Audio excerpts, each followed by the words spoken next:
তো তোমরা আগের শর্টসে দেখেছো আমার জন্মদিনের সকালবেলাটা কিভাবে শুরু হয়েছিল।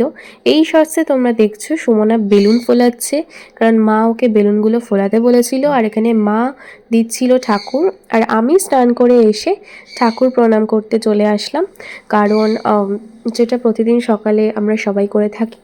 তো তারপর রেডি হয়ে, যেহেতু আমি অঞ্জলি দেবো বলে না খেয়ে রেডি হয়ে বেরিয়ে গেলাম। সুমনা খেয়ে নিয়েছিল, কারণ ও অঞ্জলি দেবে না। তারপরে নিয়ে নিলাম ফুল, বজরংবলির জন্য মালা নিয়ে নিলাম।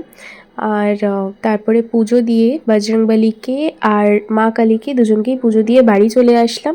দেখছো মা এখানে প্রায়, মানে আমার মা এত ফাস্ট, মা সেই সকালবেলা উঠে রান্না করতে শুরু করেছে।